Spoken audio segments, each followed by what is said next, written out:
Well, good evening. It's so great to be back in the North Country.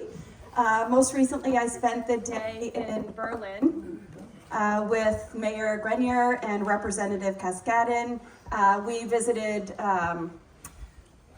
Heritage Park, which was an amazing, beautiful park, and really interesting to see the partnership between the city of Berlin and the Chamber of Commerce. And then we went to White Mountain Lumber, and it was unbelievable to see that process of how these huge pieces of wood, logs, were going through the process that was automated. So they would go through all to a certain point and then fall to another level. Really, really phenomenal. And then we ended our visit with North Country Growers. 10 acres of a greenhouse. Incredible, again, opportunity for jobs, for residents to have fresh vegetables. And what's really interesting there is that they're building a child care center on site because they know how important it is. So it's, again, wonderful to be back in the North Country. And one thing I have heard time and time again is that the North Country feels like they're not being paid attention to. And I want you to know that this is the third of many trips that I will be here. I hear you loud and clear. So today was a beautiful sunny day, and we were fortunate to have it. But when I think about this summer, right, it was comical almost. But it made me realize, and I think all of us realize, how extreme climate change is. Right? These once-in-a-lifetime storms, now we're seeing over the year or 2 years. And we've seen time and time again how these extreme rain situations have turned our roads into rivers, causing extreme damage. And it's very clear that our state infrastructure hasn't been built to withstand these extreme storms. And I'm sure you're probably thinking, oh, wow, she's a mayor. The first thing she's talking about is infrastructure. And if Paul were here, he'd say, yes, that is the number one call that mayors get to their office. It's something we need to consider. But what we need to do is everything in our power to address climate change. And what that means is having an energy policy in place that promotes renewable energy and has goals in place for us to transition away from fossil fuel. It's the right thing to do for this beautiful state that we live in, and the smart thing to do for our residents because it will save us money. So I'm really grateful for the hard work of Democrats at the State House, what they did with making progress with net metering. So as a result of that progress, Manchester was able to build the largest municipal solar array in the state. It provided good union jobs, and it's saving our residents money. And because of that solar array and other initiatives that we have in the city, we've been able to cut carbon emissions in Manchester by 60%. And with new leadership, I am confident that we can continue this progress with a governor who believes that climate change is real and understands the value of renewable energy. And there were 3 issues that have come up consistently when I've come to the North Country that I wanted to talk to when it comes to the environment. One is the Forest Lake situation in Dalton. And I want to be very, very clear. I do not support or believe in putting a landfill next to a lake. Wrong. The second is Berlin's Burgess biomass. So having spent the day in Berlin, I understand the value that that brings to the community, the jobs that it provides to residents, and I support keeping Burgess open. And the third is Pittsburgh's carbon credits replacing logging. That to me, I can't understand. It seems very wrong when this land is already under conservation, and I don't support that.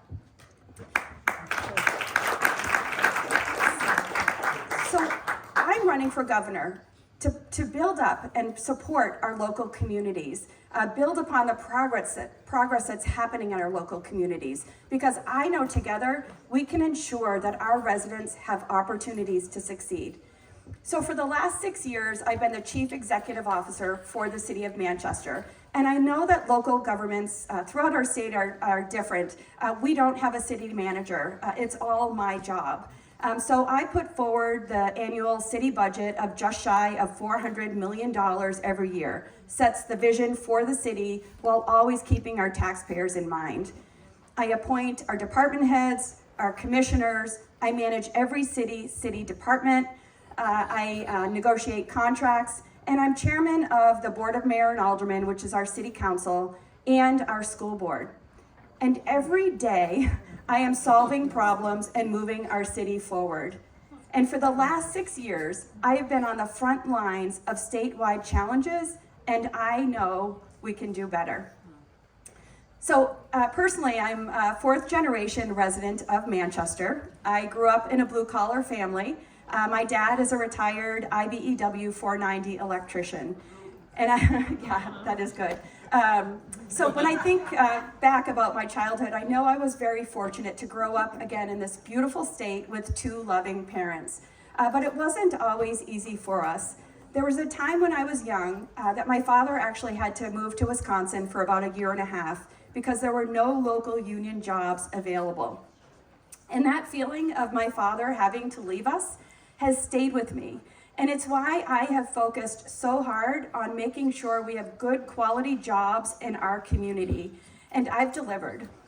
For the first time in almost a decade, we have new airlines coming into Manchester. I've helped hundreds of small businesses open. I've brought in hundreds of millions of dollars in economic development. And Manchester right now has one of the hottest job markets in the entire country. So we are providing opportunities for people throughout this state. And I'm always looking for opportunities to move our city and our state forward. Right now, Manchester is home to an emerging biomanufacturing industry. It's going to revolutionize healthcare as we know it. My office led an effort to apply for one of the Build Back Better regional challenges. It's a competitive federal grant opportunity for economic development. And I'm really pleased to say that we were the only municipality to win that grant. So we have $44 million coming into the city of Manchester. It's building out lab space, it's providing workforce development, we're doing a transportation study, and it's creating 7,000 new family-sustaining jobs.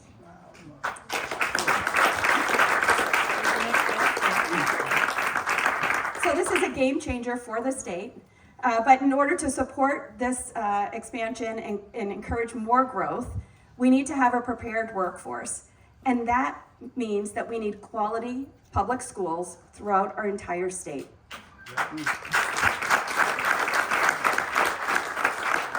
So I first got involved in public service when I ran for school board. I wanted to make a difference in Manchester public schools, and it's still what drives me today. I truly believe that good quality schools lead to thriving communities. And in Manchester, we're making progress, despite the fact of the downshifting from the state that's burdening all of our local communities, and an education commissioner who is doing everything in his power to destroy public education in our state, as evidenced by the PragerU just this past week.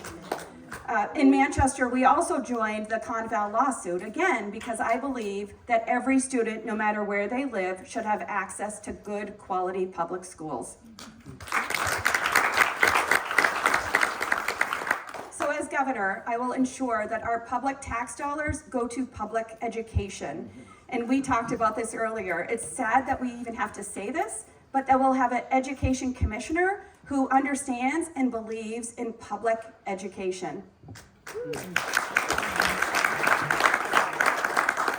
My daughter Sarah just started her second year teaching at Manchester Central High School. It's the high school that my grandmother, my father, and all of my kids graduated from, and my husband Mike and I are so proud to have an educator, public educator in our family. I understand how hard our teachers work, and as governor, I will always support our teachers, their students, and their families. And a key way to support our families throughout our state is to ensure that we have affordable housing throughout our state. The projections right now are that we need about 60,000 units by 2030. This is something that we need to get to work on right away.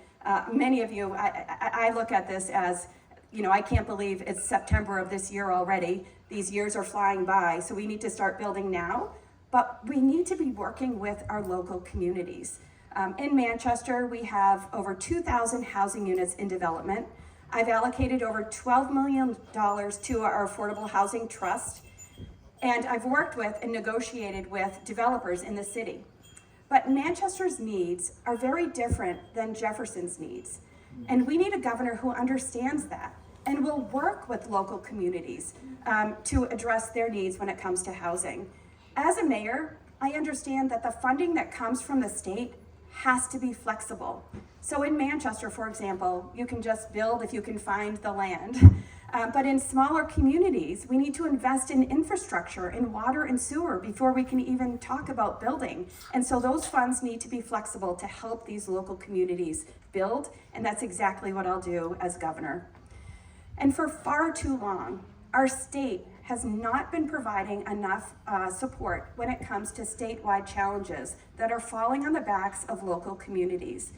So back in 2020, every mayor got together, and we were Democrats, Independents, and Republicans, and we all agreed that the number one issue that we were all facing was homelessness.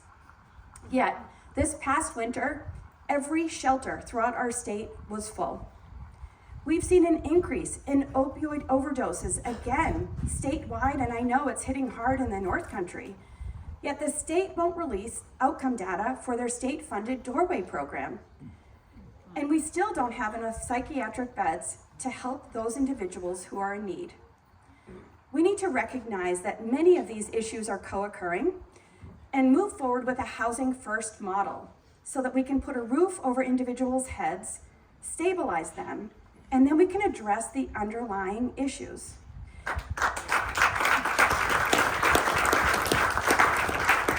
And in Manchester, we're wrapping our arms around these challenges.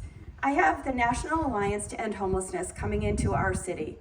Their mission is to prevent and end homelessness across this entire country. Now, don't you think it would make a lot of sense to be doing this at the state level so we could help every community that's dealing with this? We're using our Purdue Pharma lawsuit money to help individuals without insurance who want to go to detox. So we're paying for them to go to detox. And I've worked closely with the Manchester Police Department, and we've seen a reduction in crime of 12% and a reduction in violent crime by 38%. We're making our city safer by utilizing and implementing evidence-based program, and we're using data to drive our decisions. And that's the exact approach that I would bring to the governor's office. I will always support our communities, large and small, when it comes to public safety. I'm hearing that concern time and again when I'm traveling across the state, and I want you to know that the partnership would be there with me and our communities when it comes to public safety. So there's a lot at stake this election, as you all know, because you're all here. There are extreme threats to the LGBTQ community, to climate, to our democracy, and to access to abortion. So when I think about the Dobbs decision and the fact that New Hampshire is the only state in New England that hasn't codified Roe versus Wade, I think about my two daughters and all of our daughters and granddaughters, and the fact that they have less control over their bodies than we did when we were their age, and that's wrong. I will always support access to abortion. Government plays no role in this decision.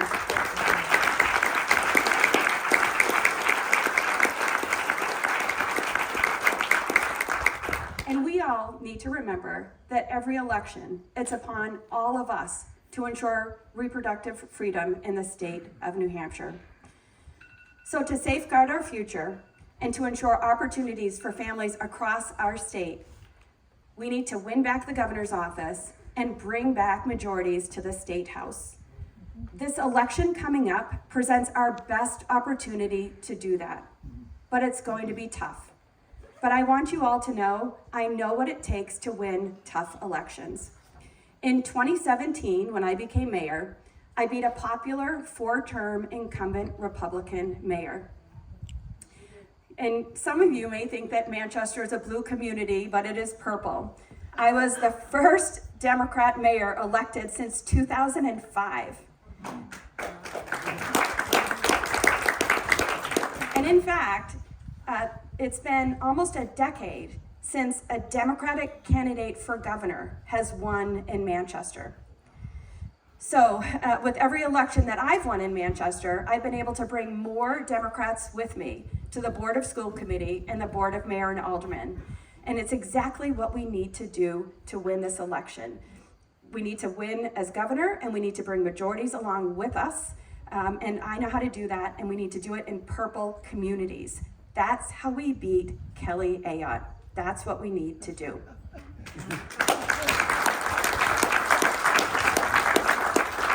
So my campaign is about what we can do for every family in every community, large and small. We'll lift people up by focusing on what matters and making sure that together we provide opportunities for all of us throughout this entire state. So I want to thank you for your attention. It's so great to be here again, and have a great night, and I hope I can count on your support.